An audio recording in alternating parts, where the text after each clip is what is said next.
Here in Iceland we have over more than 100 years of restoration work. In 1907, the law passed on establishing an agency, a government agency on restoration specifically. And at the same time they also had a law on establishing an agency on reforestation. So because these were very, big challenges in Iceland because of 1,000 years of degradation.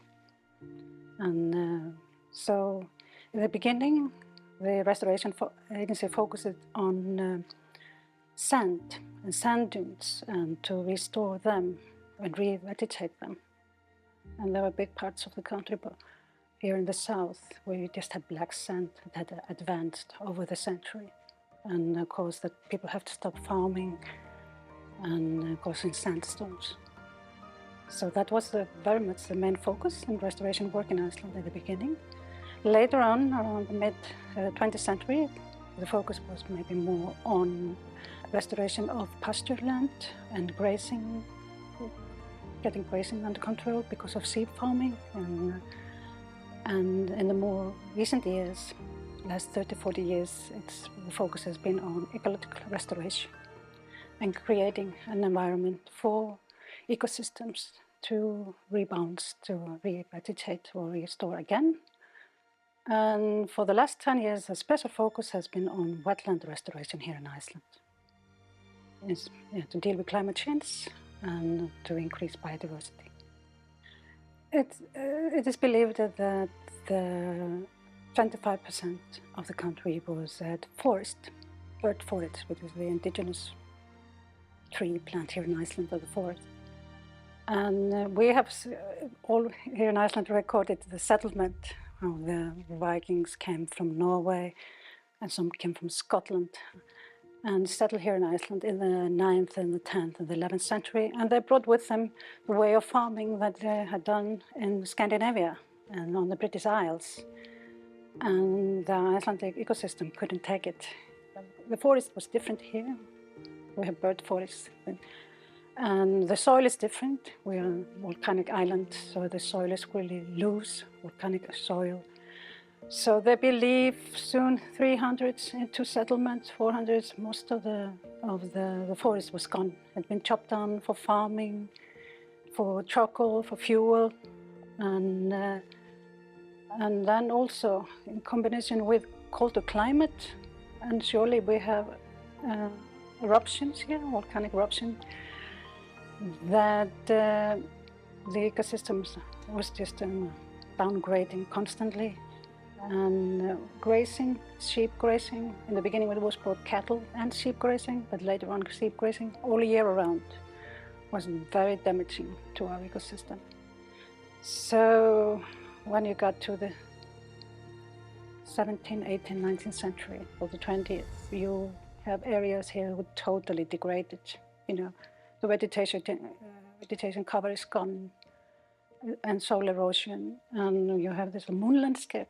And even for Icelanders, many think this is just how Iceland is and has always been when you drive around the country. But in fact, big parts of the country are just collapsed ecosystem.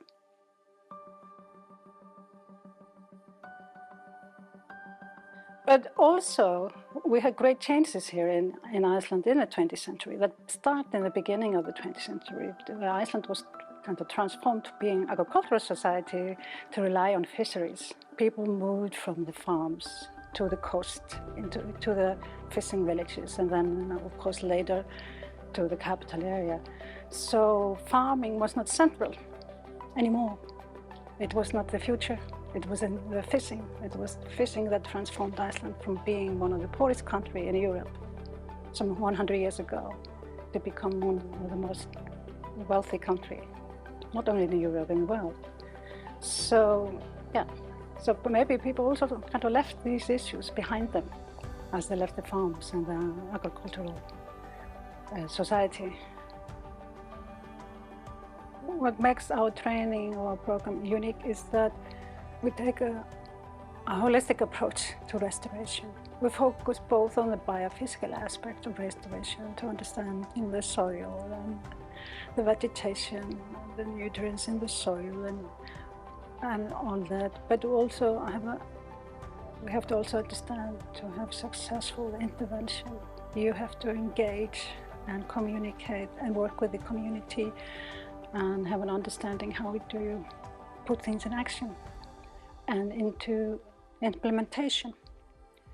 And this approach is reflected in our students, or what we like to call them fellows, who come here. We have both people who are working in research on soil, on vegetation, research institute, universities, but we also have field officers, specialists who work in the field, who are more into the intervention and in communicating with the local community and the government and the stakeholders.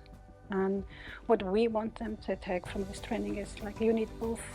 Even though you might be a specialist in more in the biophysical, you have to understand also how do you develop an intervention and implement it, and all the way around as well. Those who are in the field, constantly communicating and in carrying out program, they understand better the biophysical aspect of the intervention, understanding the soil, the nutrients, the interaction between the type of trees or plants you want to plant and the soil and the landscaping.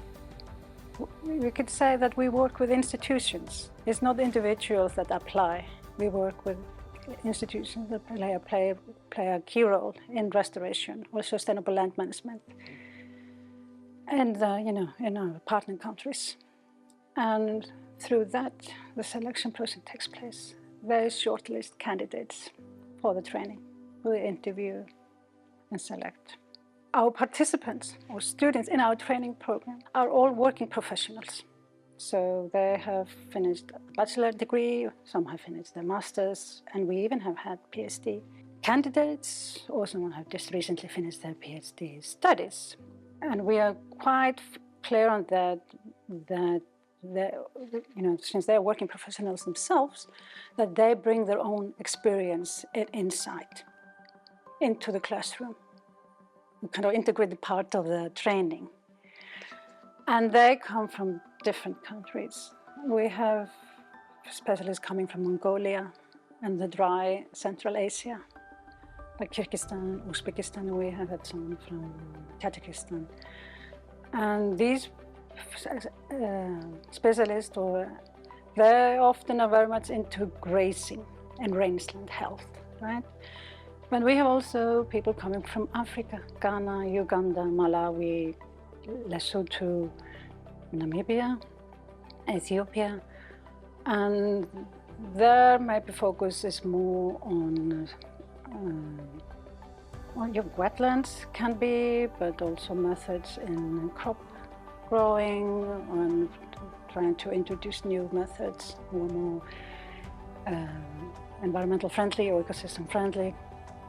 And so there you have, from different ecosystems, different cultures, language, academic traditions. But that's part of the magic of the training, to get people to come together from these different countries with different challenges. Maybe they're all dealing with the same challenges, but in the essence, but but they might be different from one country to another, the context as such. And we organize the training that way, a lot of, group work, analyzing together cases and come up with proposal of solutions or intervention. All through all this intervention, all this cooperation and group work, they learn from each other. The cultural, learning and interpersonal skills are also important. But our training is quite intense. First 3 months, we have like a scheduled activities 5 days a week from 9 to 4 or 5. Course, lectures, field work, excursion, group works, all kinds of keeping them really active, and it's quite intense. And while the second half of our training focuses on individual research projects. So, and everything has to be finished and done and submitted before they leave at the end of 6 months. So for many, that is also part of the learning, this intense, activities, schedule, and strict timelines, and submit drafts and final reports on time. Now, I think restoring the ecosystem is crucial to find the balance between humans and nature in this. And maybe we are getting better, understanding it better that, that we have to also listen to the earth, the ecosystem. To intervention will be based on the kind of soil and the climate you have, and the local indigenous plants. Maybe it should be more important using them than introducing new species from different ecosystems. But absolutely, to deal with loss in biodiversity and the climate change. Our ecosystem in a balance has a chance to kind of deal with the climate change, but the ecosystem out of balance, not.